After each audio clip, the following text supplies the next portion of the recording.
النذیر وصاحب المعراج والسراج المنیر یا ایھا الرسول بلغ ما انزل الیک من ربک فی خم الغدیر فقال رسول اللہ من کنت ولیہ فعلی ولیہ والامیر الصلاۃ والسلام والتحیۃ والاکرام علی سیدنا سید العرب والعجم حبیبنا وحبیب قلوبنا شفیع ذنوبنا طبیب نفوسنا ابی القاسم محمد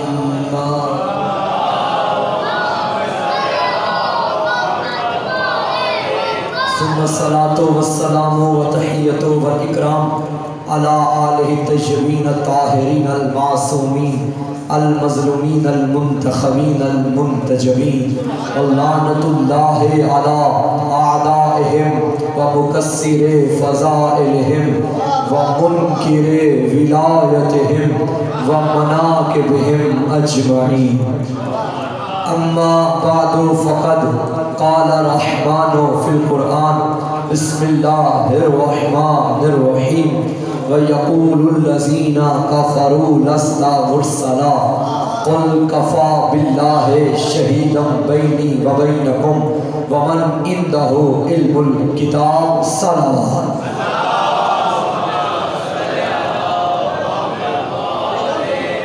نعرہ تکبیر ایسے نہیں بلکہ یہ وہ نعرہ ہے جس نعرے کو میرے علی نے ہر میدان میں لگایا ہے علی والے بھی مل کے نعرہ تکبیر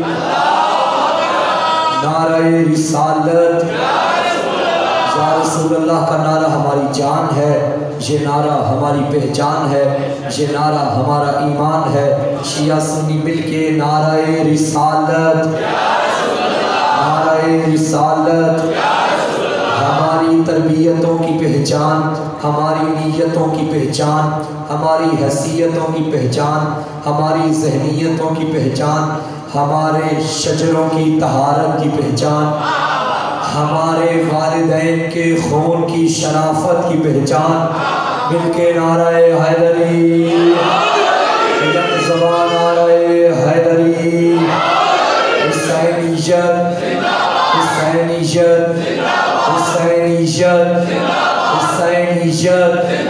حسینیت یزیدیت یزیدیت یزیدیت یزیدیت برائے تعجیل ظہور یوسف زہرا بلند تر صلوات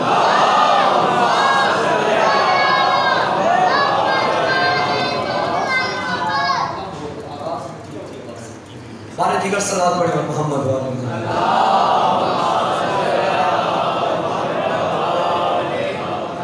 یہ مرحومین کی دعا کا کہا گیا ہے مولانا نصیر حسین شاہ صاحب مولانا ارشاد حسین عباسی ارشاد حسین عباسی سید منور نقوی سید ثقلین مہدی سید فاضل نقوی سیدہ رفت نقوی سید مجاہد حسین نقوی کلثوم بی بی سید غلام عباس نقوی سید راغب نقوی یہ جتنے بھی مرحومین ہیں ان کے علاوہ باقی جتنے آپ کے مرحومین ہیں سب کے لیے ان کی بلندی درجات کے لیے ایک مرتبہ سورہ فاتحہ پڑھیں بسم اللہ الرحمن الرحیم الحمدللہ رب العالمین الرحمن الرحیم مالک یوم الدین ایاک نعبد و ایاک نستعین اهدنا الصراط المستقیم صراط الذین انعمت علیہم غیر المغضوب علیہم ولا الضالین صلوات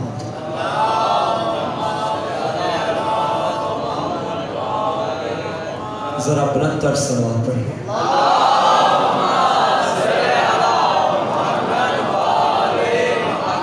اجازت ہے گفتگو شروع کی جائے پوری کائنات میں جو انسان اپنے دشمن کی طاقت کو لعنت کا طوق بنا کے اس کے گلے میں ڈالے اس انسان کو حسین کہتے ہیں سامعین گرامی قدر میں نے آپ کے سامنے ایک آیت کی تلاوت کا شرف حاصل کیا وہ آیت لے کر چلیں گے وَيَقُولُ الَّذِينَ كَفَرُوا لَسْتَ مُرْسَلًا۔ حبیب یہ جو کافر کہتے ہیں کہ آپ اللہ کے رسول نہیں ہیں، ابھی یہی پہ گفتگو ہوگی، باقی ترجمہ کل کریں گے۔ یہ جو کافر کہتے ہیں آپ اللہ کے رسول نہیں ہیں، آپ پریشان نہ ہو، آپ نہ گھبرائیے، رسالت انہوں نے تھوڑی آپ کو عطا کی ہے، رسالت تو میں نے عطا کی ہے نا۔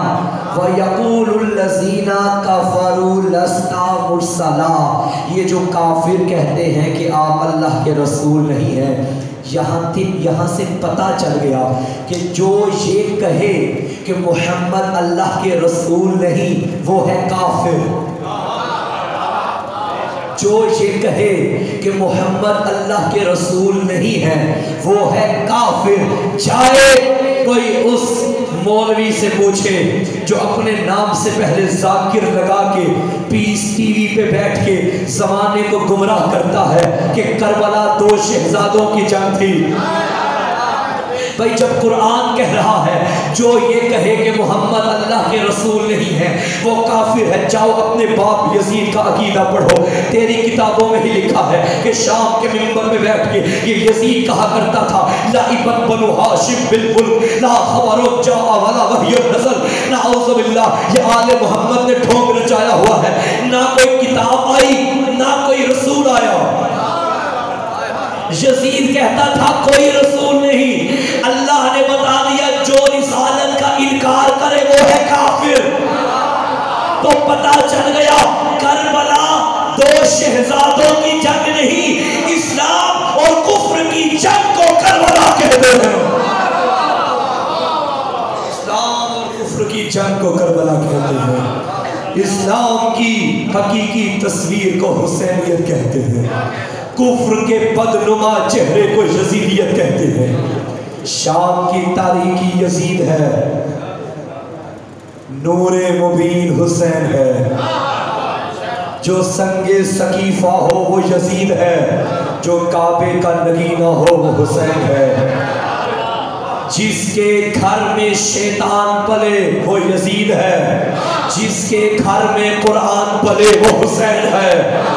جملہ سنبھالیے گا، جو شیطان کا مکان ہو وہ یزید ہے، جو جنت کا وکیل ہو وہ حسین ہے، اسلام کی دستار حسین ہے، کفر کا دھبا یزید ہے، آخری بندے تک میں سونا کی پھول ہو تو یزید بنتا ہے، فرزند بطول ہو تو حسین۔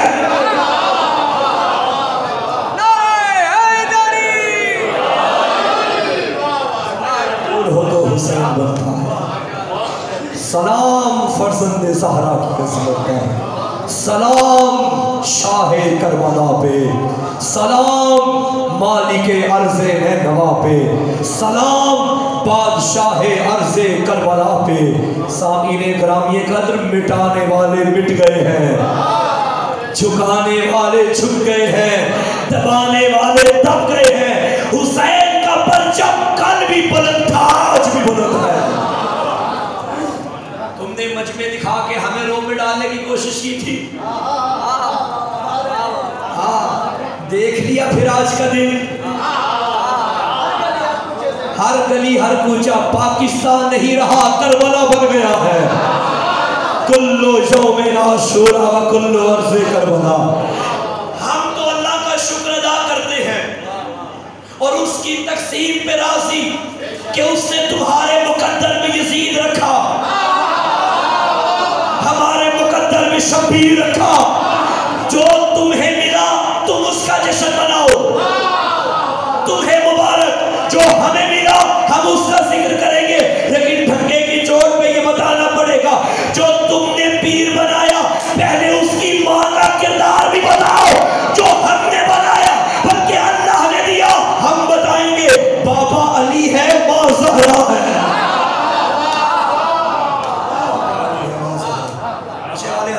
جاگ رہے ہیں نا سامنے، ناز کیا کرو کہ تمہیں شبیر جیسا رہبر ملے۔ خدا کی قسم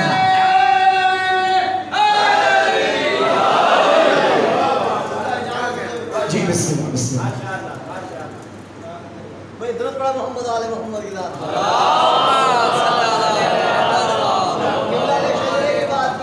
جہاں بات جو تو ہمارے جتنے کی شاعر ہے سرائی کی میں کہا انہوں نے گروائی خدا دی بنے عجیب بنے وہ پیر بخشر ہے پاک میں کو پلید دیکھو خدا دی بنے عجیب بنے وہ پیر بخشر ہے پاک میں کو پلید دیکھو حسین میں کو یزید دیکھو حسین میں کو یزید دیکھو وہ یہاں پر ہلکے کروں نکھیڑا بھئی کون لرزی تے کون کیوں ہے میں آدھا میڈا حسین ابا دعا کپڑا یزید کیوں ہے بہت بڑی بات کر گئے یعنی میں تو کہوں گا کہ میرا آقا حسین ہے ہمارا باپ بھی حسین ہے ہم نسل حسین ہیں ہم اولاد حسین ہیں ہم فرزند کربلا ہے ہمت ہے تو تو بھی بتا ہوتی نہیں ہے اس طرح خفیہ حمایتیں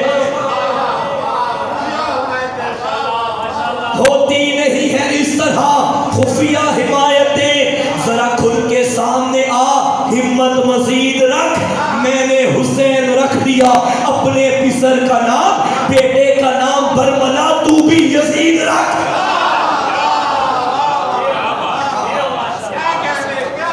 پیر وہ بناؤ جس کا ذکر ڈھنگے کی چوٹ پہ کر سکے پیر وہ بناؤ جس کے بارے میں کھل کے کہہ سکو کہ ہمارا پیر ہے یہ کیسا پیر بنایا نام صحابہ کا لیتے ہو نعرے یزید کے لگاتے ہو ریلی صحابہ کے نام کی جی نام صحابہ کا لیتے ہو نعرے یزید کے لگاتے ہو ریلی صحابہ اکرام کے نام کی اور اندر تم نے نعرے یزید کے لگا دیے بیٹے کا نام برملا تو بھی یزید رکھ ایک جملہ کہوں یہ کبھی بھی یزید نہیں رکھیں گے کیوں شبیر نے ہر ماتمی کو عالی بنا دیا اور پھل لگ سکے نہ جس کو وہ ڈالی بنا دیا کافر بھی نام رکھتے نہیں یزید شبیر نے یزید کو گالی بنا دیا شبیر نے یزید کو چلے آپ کا معیار سماعت دے کے جملہ کہہ دوں ان ایام ازاں میں ایک کام بڑا کمال کا ہو گیا جتنے چھپے ہوئے مفتی تھے بے نقاب ہو گئے ہاں چہروں سے نقاب اتر گئے پھر ایک جملہ کہہ دوں مظفر گڑھ میں پہلی مرتبہ مجھے چانس ہوا یا پڑھنے کا جملہ کہہ دوں یہ جتنے بھی یزید کی وکالت اور یزید کی حمایت کر رہے ہیں آنکھیں کھول کے سن لیں کان کھول کے سن لیں کتا نہلانے سے کتا پاک نہیں ہوتا نہلانے والا نجس ہو جاتا ہے ارے وہ تو لعنتی تھا اب یہ لعنت کا پھندا تیرے گلے میں بھی پڑ گیا ہے لعنت کا پھندا تیرے گلے میں بھی پڑ گیا ہے یہ پیچھے والوں پہ ٹیکس لگا ہوا بولنے میں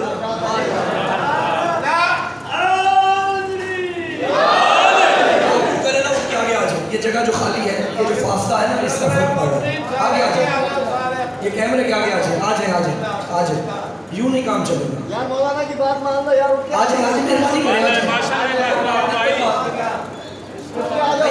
آپ سے ہی کہہ رہا ہوں آ جائیں کچھ نہیں ہوگا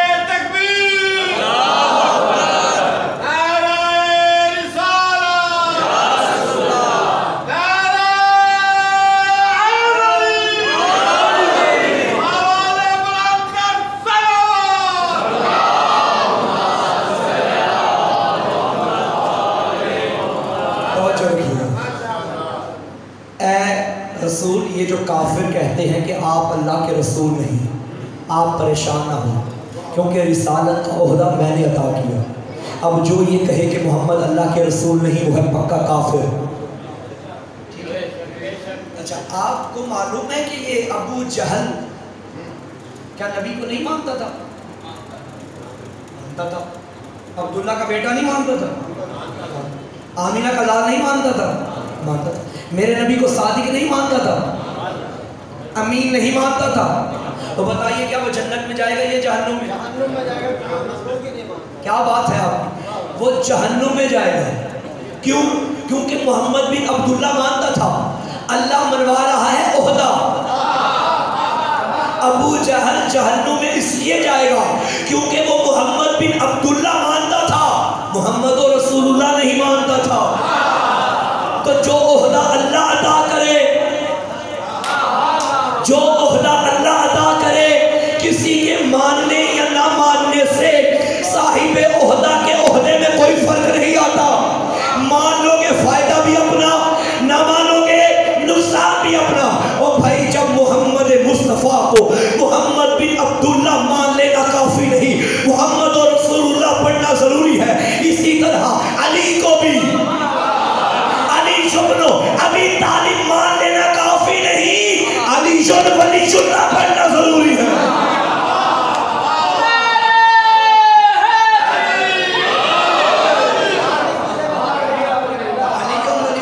کیونکہ جب رسالت اللہ نے عطا کی ہے تو ولایت کا عہدہ بھی اللہ نے عطا کیا۔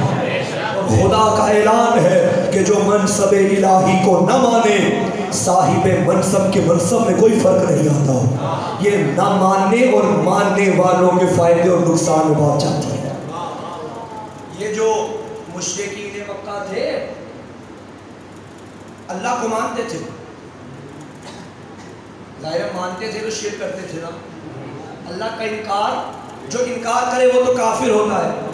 یہ مشرک اللہ کو مانتے تھے مگر لا الہ الا اللہ نہیں پڑھتے تھے۔ آپ کی کیا بات، جو سمجھ گئے اور جو سمجھ آتے ہیں وہ بولا کریں بھائی، بولا کریں۔ میں زندوں میں پڑھنے کا عادی ہوں، ہاں، اور یہ زندوں کا ذکر ہو رہا ہے، بیدار ہو کے۔ آج پہلا دن مجھے دکھائیں گے تو میں سوچوں گا کہ آئندہ 4 دنوں میں نے کیا پڑھا۔ اللہ کو مانتے تھے مگر لا الہ الا اللہ نہیں پڑھتے تھے۔ کیوں؟ کیونکہ وہ جانتے تھے اگر ہم نے لا الہ الا اللہ پڑھ لیا تو ہمیں انہیں چھوڑنا پڑے گا جنہیں ہم نے خود بنایا، انہیں چھوڑنا پڑے گا۔ وہ پڑھتے ہی نہیں، اللہ کو بھی مان لیتے ہیں، انہیں بھی مان لیتے ہیں۔ پھر یوں ہوا کہ ایک مرتبہ سورہ کافرون نازل ہوئی۔ بسم اللہ الرحمن الرحیم، قل یا ایھا الکافرون لا اعبد ما تعبدون۔ استاد بزرگوار حضرت علامہ شیخ روشن علی نجفی دعوت برکاتہ العالیہ نے اپنی تفسیر کوثر میں اس آیت کا سبب نزول یہ لکھا کہ جب قریش کے کچھ لوگ محمد عربی کے پاس آئے اور آ کے کہنے لگے، اے عبداللہ کے بیٹے، اے اللہ کے رسول، جھگڑنے کی بات ہی نہیں، کوئی مسئلہ ہی نہیں، یوں کرتے ہیں کہ ایک سال آپ ہمارے خداؤں کو جھکیں، اگلے سال ہم آپ کے خدا کی عبادت کر لیں گے۔ اللہ نے فوراً آیت بھیجی، یا ایھا الکافرون لا اعبد ما تعبدون، ان سے کہہ دو اے کافروں میں انہیں نہیں پوچھتا جنہیں تم پوچھتے ہو۔ تفسیر میں لکھا ہے کہ ان کے جو بنائے ہوئے تھے وہ تھے لات، منات، عزا، یہ تینوں بندوں کے بنائے ہوئے تھے، یہ تینوں بندوں کے بنائے ہوئے تھے، اور یہ کہتے تھے کہ آپ ہماروں کو بھی پوچھیں، ہم آپ کی عبادت، آپ کے خدا کی بھی عبادت کر لیں گے۔ نبی نے کیا فرمایا، نہیں، مجھے ایسی توحید قبول ہی نہیں، میرے کو ماننے کے لیے پہلے انہیں چھوڑنا پڑے گا جنہیں تم نے خود بنایا۔ تو پتا چلا یہ قانون مصطفیٰ ہے، نبی کا قانون یہ ہے کہ جس کو بھی محمد منوائے اسے ماننے کے لیے پہلے انہیں چھوڑنا پڑے گا جو اس کے مقابلے میں بنائے جاتے ہیں۔ یہ کون تھے؟ لات، منات، عزا۔ لا الہ کا کیا مطلب ہے؟ کوئی معبود نہیں، یہ ان تینوں کی نفی ہو رہی ہے۔ الا اللہ، سوائے اللہ کے، معلوم ہوا اللہ کو ماننے سے پہلے انہیں چھوڑو پھر توحید مکمل ہوگی۔ لوگ ہمیں کہتے ہیں جی آپ تبرہ کیوں کرتے ہیں؟ بھائی آپ کی توحید مکمل نہیں ہوتی جب تک توحید میں تبرہ نہ کیا جائے۔ عقیدہ توحید کا کلمہ کیا ہے؟ لا الہ الا اللہ۔ اس لا الہ کو تبرہ کہتے ہیں، الا اللہ کو تبرہ کہتے ہیں۔ تبرہ کا مطلب گالی دینا نہیں ہوتا، اور مہذب قومیں گالی نہیں دیا کرتی ہیں۔ گالی کا سہارا وہ لیتے ہیں جن کے پاس علم نہ ہو۔ اگر تمہیں کوئی گالی نکالے تو سر اٹھا کے چلا کرو، یہ تمہارے علی کے شیعہ ہونے کی علامت ہے، کیونکہ لوگ گالی دیتے ہیں، ہم گالی نہیں دیتے۔ گالی دینا ہمارے پیروں کا شیوا نہیں، کسی اور کا شیوا ہے۔ جو ہمارے سامنے محترم، گالیاں ہمارا کام نہیں، ہمارا کام ہے علم سے جواب دینا، علم سے جواب۔ اور تبرہ کا مطلب گالی دینا نہیں ہوتا، تبرہ کا مطلب اظہار برات ہوتا ہے۔ ہم مانتے ہی نہیں، ہم جانتے ہی نہیں، ہمارا تعلق ہی نہیں۔ اب یہ لات منات و زائن تینوں پہ ہم تبرہ ہی تو کرتے ہیں، کیا مطلب کہ ہم مانتے ہی نہیں، ہمارا یہ خدا ہے ہی نہیں، ہم ان کی پوجا کرتے ہی نہیں، سوائے اللہ کے، اللہ کی عبادت کرتے ہیں، بس۔ بات سمجھ میں آ گئی؟ جو عہدہ اللہ عطا کرے اسے ماننا ضروری ہے، نہ مانیں گے تو نقصان بھی اپنا ہے۔ ساری دنیا نے یزید کے ہاتھ پہ بیعت کر لی تھی، حکومت یزید کے پاس، حاکم یزید کے پاس، قلم یزید کے پاس، علم یزید کے پاس، سپاہی یزید کے پاس، شاہی یزید کے پاس، لشکر یزید کے پاس، عسکر یزید کے پاس، قلم بیچنے والے یزید کے پاس، ضمیر بیچنے والے یزید کے پاس، دو ٹکوں میں بکنے والے یزید کے پاس، ہاں گھوڑے یزید کے پاس، بھگوڑے یزید کے پاس، جب سارے یزید کے پاس تھے پھر بھی اس نے مدینے میں پیغام بھیجا کہ حسین سے بیعت طلب کرو۔ اے یزید، جب سب کچھ تیرے پاس ہے تو چھوڑ دے حسین کو، وہ نہ کرے گا بیعت، تجھے کیا فرق پڑے گا؟ یزید جانتا تھا ساری دنیا میرے ہاتھ پہ بیعت کر لے میں پھر بھی یزید رہوں گا، حسین اکیلا رہے گا پھر بھی حسین رہے گا۔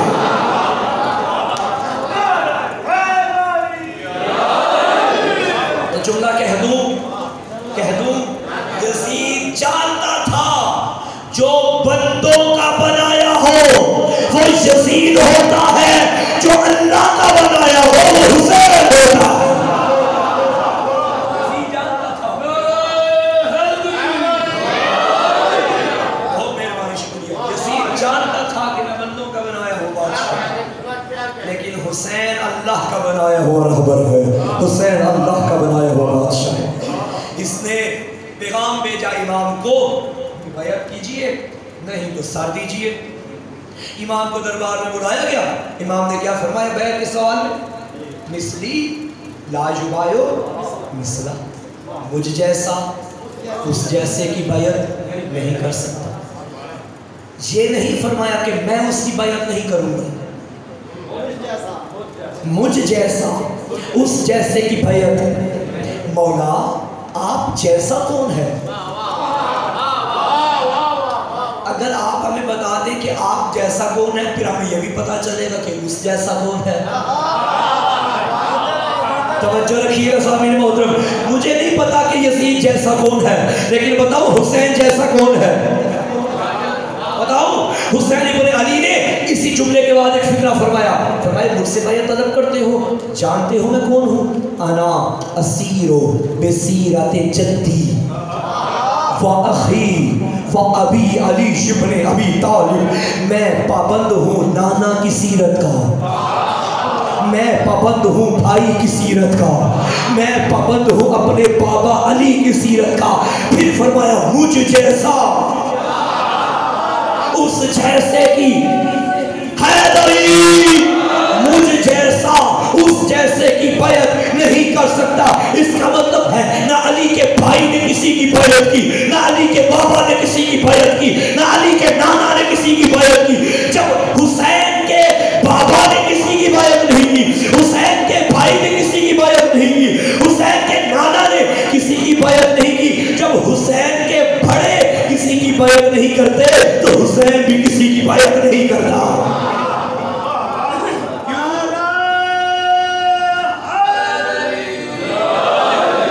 کیونکہ یہ اللہ کے بنائے ہوئے ہیں، اور جو اللہ کے بنائے ہوں وہ کسی کی بیعت نہیں کرتے، بلکہ انہیں ماننا ضروری ہے، وہ مخلوق خدا پہ خدا کی حجت ہوتے ہیں۔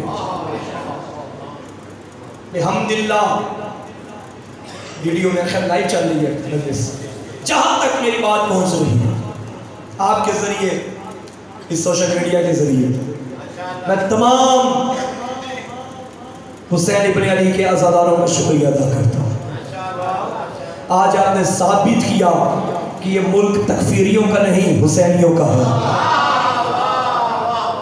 آج آپ نے ثابت کیا کہ یہ ملک یزیدیوں کا نہیں حسینیوں کا ہے.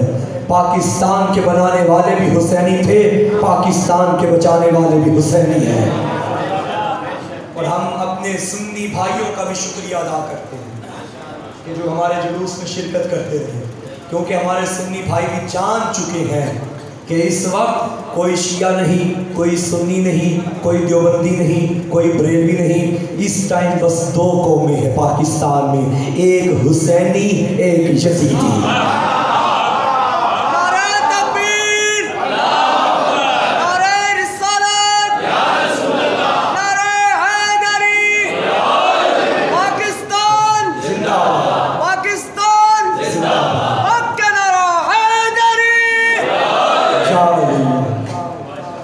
پاکستان حسینیوں کا ملک ہے. یہ پاکستان کا مطلب کیا؟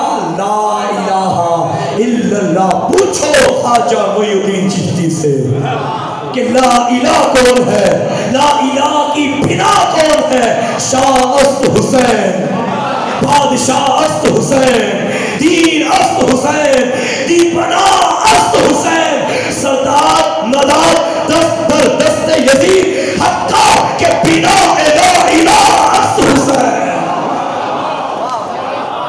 پاکستان کا مطلب کیا؟ اور بنا لا الہ الا اللہ حسین ہے. لا الہ الا حسین. یہ ملک حسینیوں کا ملک ہے. آج ہم گھروں سے نکلے, آج ہم اپنی ماؤں بہنوں کو لے کے, پرداداروں کو لے کے گھروں سے نکلے. خدا کی قسم زمانے میں بڑے احتجاج ہوتے ہیں, لیکن ایسا پرامن احتجاج تم نے کہیں نہیں دیکھا ہوگا. اگر دل ہو تو میں اپنی ان مجلسوں کا اور عزاداری کا چہرہ دکھاؤں. ہماری عزاداری کے دو اہم ارکان ہیں, ایک جلسہ, ایک جلوس. یعنی ایک مجلس اور ایک جلوس. مجلسوں کا چہرہ کیا ہے؟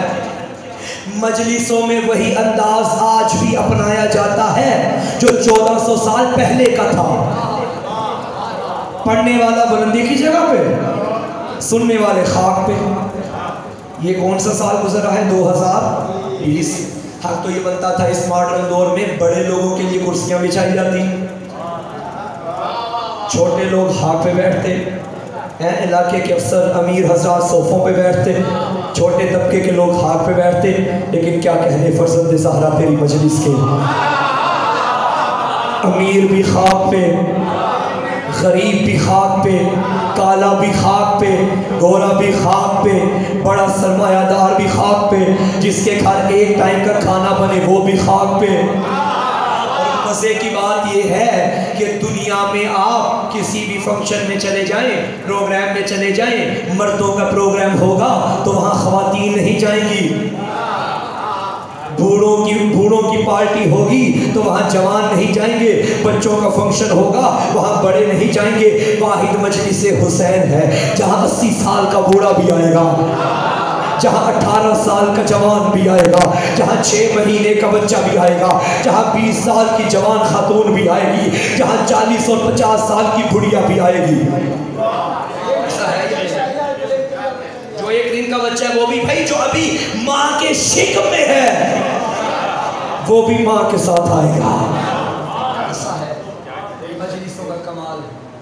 مزے کی بات یہ کہ جب آپ دنیا میں دنیا داری میں چلتے ہیں اور آپ کی گاڑی کا دروازہ کھولنے والا آپ کا نوکر آپ کے پیچھے پیچھے چلتا ہے, اس کی جرت نہیں کہ آپ کے آگے چلے. اس مجلس میں کسی بڑے افسر کو پتہ ہی نہیں ہوتا کہ میرا نوکر آگے بیٹھا ہے. بات کی تائید فرمائیے گا. کسی کو فکر ہی نہیں ہوتی کہ میرا غلام آگے بیٹھا ہے. کیوں؟ یہاں آنے والے سب جانتے ہیں، اگر کوئی چودھری ہے، اگر کوئی ملک ہے، اگر کوئی خان ہے، اگر کوئی بلوچ ہے، اگر کوئی سرمایہ دار ہے، وہ اس بارگاہ سے باہر ہے۔ یہاں جو بھی آیا، نہ کوئی چودھری رہا، نہ کوئی خان رہا، نہ کوئی افسر رہا۔ کیوں؟ یہ وہ دروازہ ہے جہاں آنے والے سارے در حسین کے فقیر بن کے آتے ہیں۔ یہ تھی مجلس کی شکل۔ اگر دل ہو تو جلوس کا چہرہ بھی دکھاؤں۔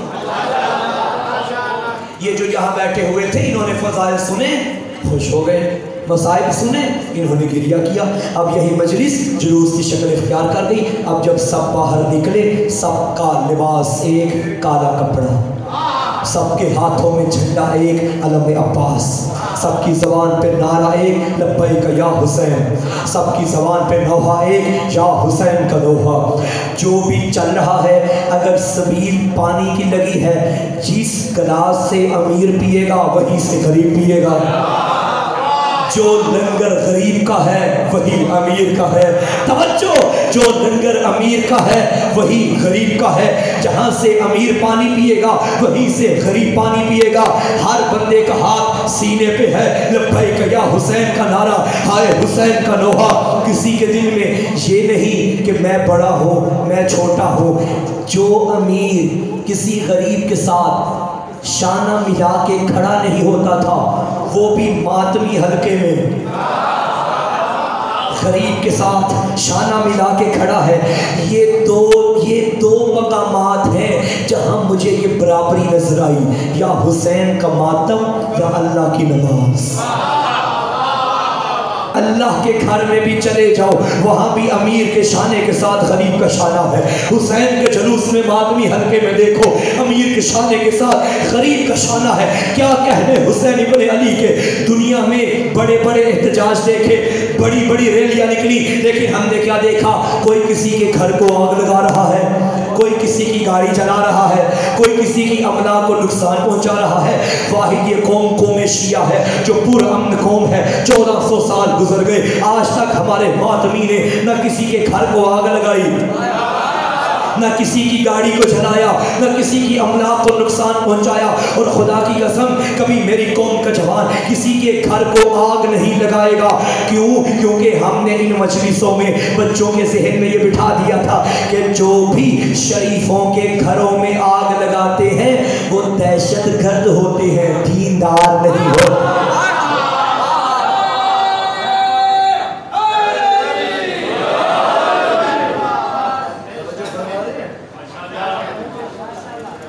اچھا، یہ جو کچھ آپ کر رہے ہیں یہ عقیدت کے نام پہ کر رہے ہیں، عقیدت کے نام پہ۔ کیا اس عقیدت کے پیچھے کوئی حقیقت بھی ہے یا نہیں؟ پیچھے والے جاگیے گا، دعوت فکر دے رہا ہوں۔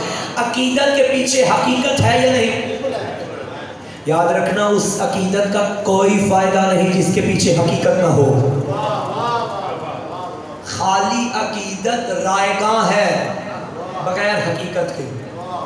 عقیدت ہر جگہ آپ دیکھیں گے، ہندوؤں کو بتوں سے عقیدت ہے یا نہیں ہے، مگر ہم اس عقیدت کو مانتے ہیں نہیں، کیونکہ ان کی عقیدت کے پیچھے حقیقت نہیں، ہماری عقیدت کے پیچھے حقیقت ہے۔ لوگ ہم پہ اعتراض کرتے ہیں، شیعوں آپ میں اور ہندوؤں میں کوئی فرق ہی نہیں۔ بھائی کیوں؟ انہوں نے بھی اپنے ہاتھوں سے بنائے، آپ نے بھی اپنے ہاتھوں سے بنائے، انہوں نے بھی اپنے ہاتھوں سے بنا کے پوجا کرنا شروع کی، چڑھاوے ڈالے، آپ نے بھی اپنے ہاتھوں سے چڑھاوے ڈالے، بنا کے خود ہی چڑھاوے ڈالے۔ بھائی یاد رکھنا، ہندوؤں کی عقیدت میں اور ہماری عقیدت میں زمین آسمان کا فرق ہے۔ کیوں؟ کیونکہ ہندوؤں کی عقیدت کے پیچھے کوئی حقیقت مشیدہ نہیں، ہماری عقیدت کے پیچھے حقیقت چھپی ہوئی ہے، کیونکہ جنہیں انہوں نے بنایا انہیں اپنا خدا سمجھ لیا، جنہیں ہم نے بنایا ہم نے خدا نہیں سمجھا، خدا تک پہنچنے کا وسیلہ سمجھا۔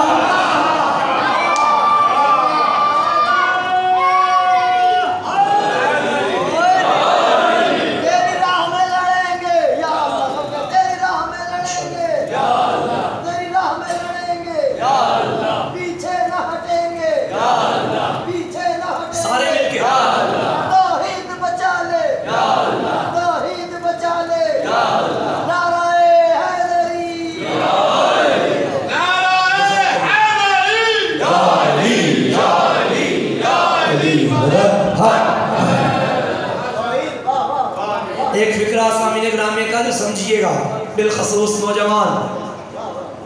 تشیع بہت بڑا جملہ کہنے جا رہا ہوں، ہر موڑ پہ کام آئے گا. تشیع اسلام کے باقی فرقوں کے مقابلے میں ایک فرقہ نہیں ہے، بلکہ اسلام کی حقیقی تصویر کو تشیع کہا جاتا ہے. یہ نہیں کہ یہ سنی، یہ دیوبندی، یہ بریلوی، یہ اہل حدیث اور ان کے مقابلے میں شیعہ، نہیں. فرقہ وہ ہوتا ہے جو محمد سے فرق رکھتا ہے. ہم نے تو اسے راہبر مانا جس میں اور نبی میں کوئی فرق ہی نہیں، سوائے نبوت اور امامت کے رشتے کے، سوائے استاد اور شاگردی کے رشتے کے، وگرنہ جو علی ہے وہی نبی ہے. میں نے یہ جوش خطابت میں جملہ نہیں کہا بھائی، جیسا علی ویسا نبی. کیوں؟ علی کا کردار نبی کا کردار، علی کی گفتار نبی کی گفتار، علی کی رفتار نبی کی رفتار، علی کا گوشت نبی کا گوشت، علی کا خون نبی کا خون، علی کا نور نبی کا نور، علی کا اٹھنا نبی کا اٹھنا، علی کا بیٹھنا نبی کا بیٹھنا، علی کا چلنا نبی کا چلنا، علی کا سونا نبی کا سونا. اگر علی نبی جیسے نہیں تھے تو روزمرہ کے دیکھنے والے کافر ساری رات یہ کیوں نہ سمجھ پائے کہ چادر کے نیچے نبی سویا ہے یا علی سویا.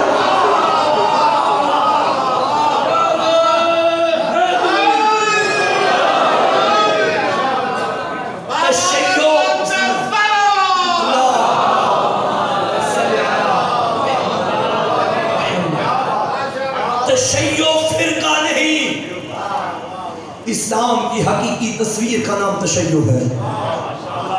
اگر اسلام سمجھنا ہے تو تشیع کو سمجھو. اچھا ممکن ہے کوئی جوان کہے مولانا ابھی آپ نے فکرہ کہا کہ یہ علم، یہ جھولا، یہ تعزیہ ہم خدا تک پہنچنے کا وسیلہ سمجھتے ہیں، تو اسلام میں کوئی بے جان چیز اللہ تک پہنچانے کا وسیلہ بن سکتی ہے؟ سو گئے یا چلے گئے؟ ہاں سوال ہے بھائی، جب تشیع ہے اسلام اور تشیع میں یہ ساری چیزیں علم، جھولا، اور میں نے جملہ کہہ دیا کہ یہ بے جان چیزیں اللہ تک پہنچانے کا وسیلہ،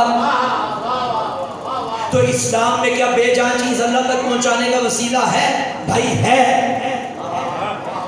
عید قربان منائی، چلو وہ دھمبا تو جاندار تھا، شریعت محمدی نے کہا اس رسی کا بھی احترام کرو جو اس دھمبے کے گلے میں ہے. بھائی وہ تو بے جان ہے نا.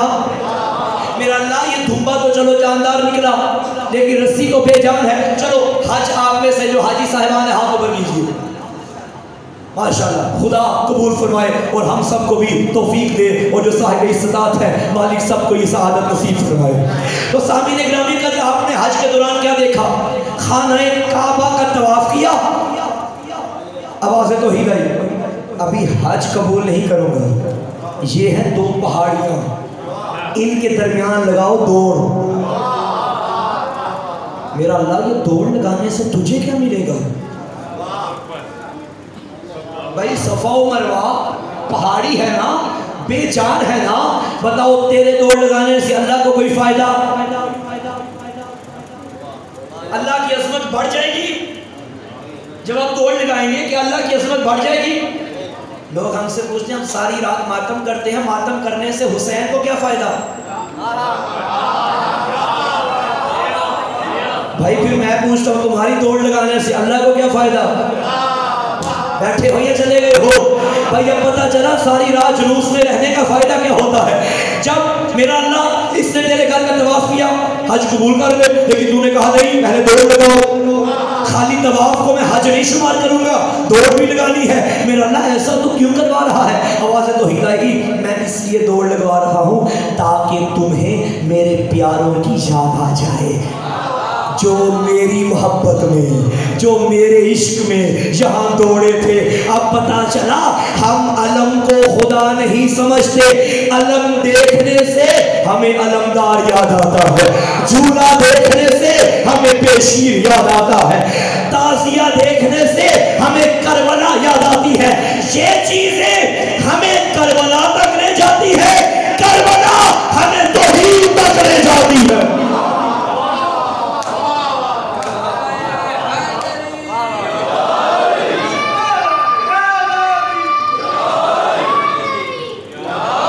نہیں بیداری والا نعرہ، دونوں بازو بلند کر کے حیدری۔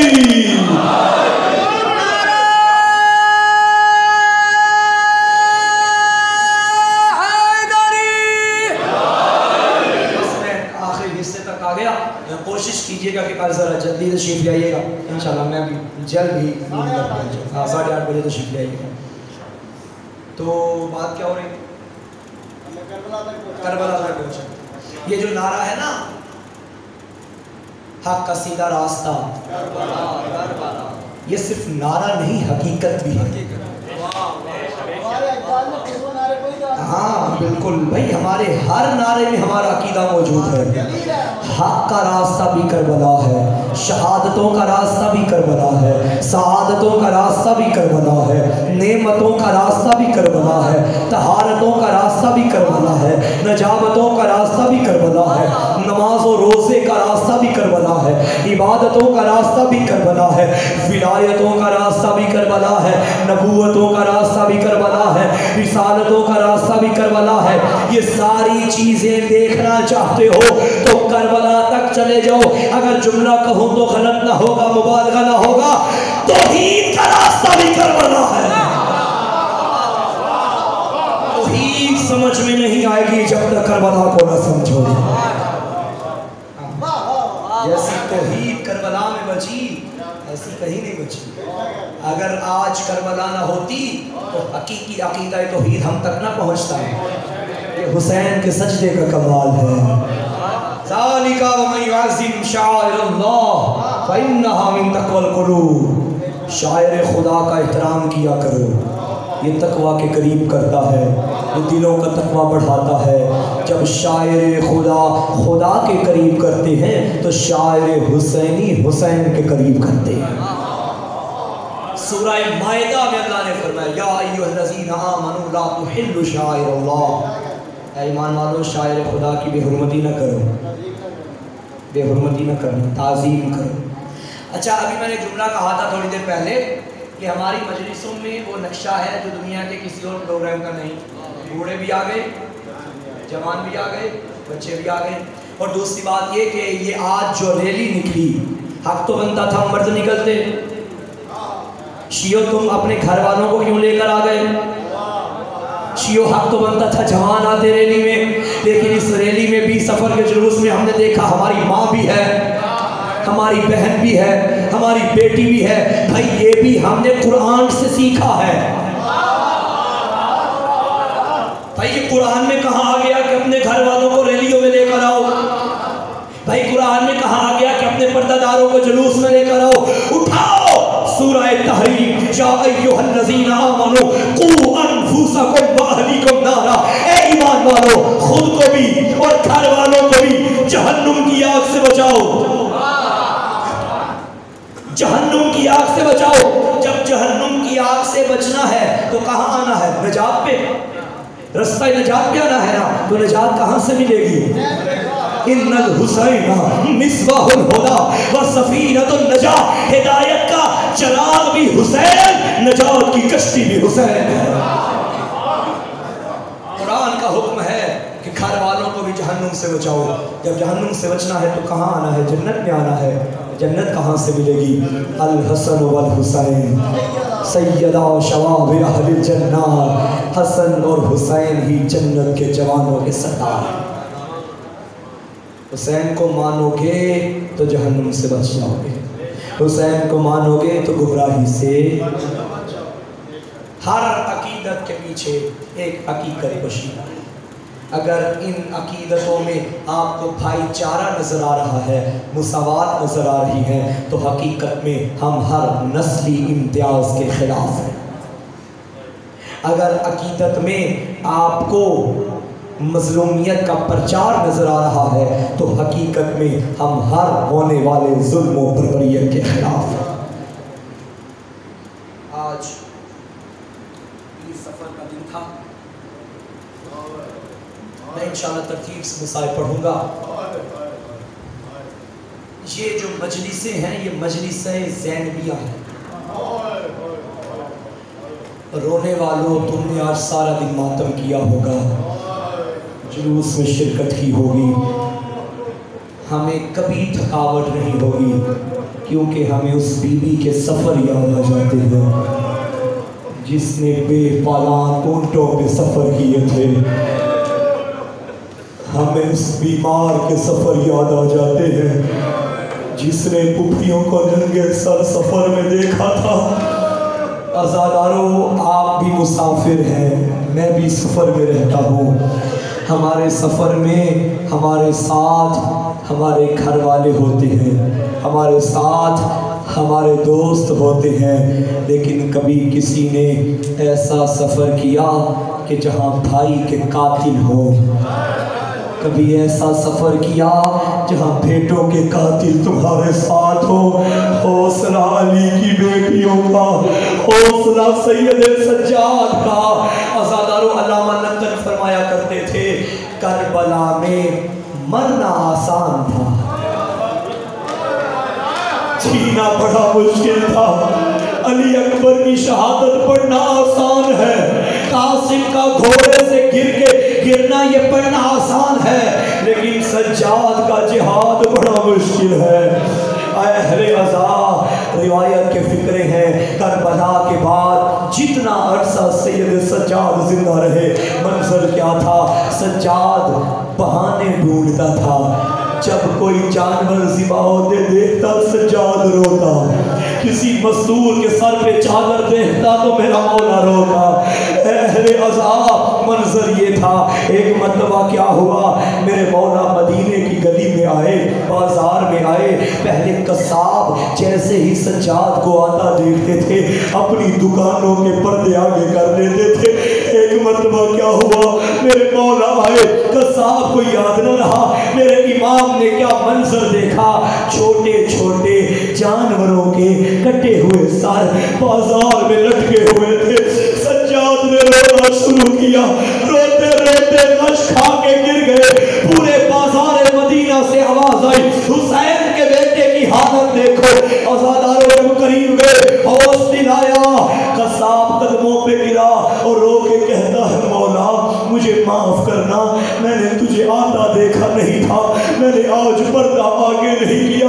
امام نے فرمایا تجھ پہ کوئی گناہ نہیں, مجھے بس اتنا بتا انہیں ذبح کرنے سے پہلے پانی بھی پلایا تھا یا پیاسا مار ڈالا. قصاب کہتا ہے مولا آپ کے نانا کی شریعت کہتی ہے جب بھی ذبیحہ کو ذبح کرو پہلے پانی پلاؤ. منہ پھر گیا کربلا کی طرف, رو کے کہا میرا بابا حسین, آج لوگ جانور کو بھی ذبح کرے اسے بھی پانی پلاتے ہیں, لیکن ہائے میرا بابا جو 3 دن کا پیاسا مارا گیا. اجرکم اللہ. اہل عذاب ملحال میرے مولا کا صحابی تھا, عرض کرتا ہے مولا شہادت تو آپ کی میراث ہے, مولا آپ ہر وقت خون کیوں روتے رہتے ہیں, مولا آپ کے بابا بھی تو شہید ہوئے, آپ کے دادا حمزہ بھی تو شہید ہوئے, آپ کے دادا علی بھی تو شہید ہوئے. منہال سے فرمایا منہال تو نے انصاف نہیں کیا, مجھے اتنا بتا بے شک شہادت ہماری میراث ہے, لیکن ماں بہنوں کو ننگے سر شرابیوں میں لے کے جانا کیا یہ بھی سجاد کی میراث؟ اہل عزا منہال نے عرض کیا مولا پھر بتائیے تو صحیح آپ کو سب سے زیادہ تکلیف کہاں ہوئی ہے؟ میرا مولا ایک ہی جملہ کہتا الشام الشام الشام. راوی کہتا ہے مولا کیا کوفہ میں ظلم نہیں ہوئے آپ پہ, یہ شام میں کیسا ظلم ہوا جو آپ ابھی تک یاد کر کے رو رہے ہیں؟ عزاداروں مجھے معاف کرنا,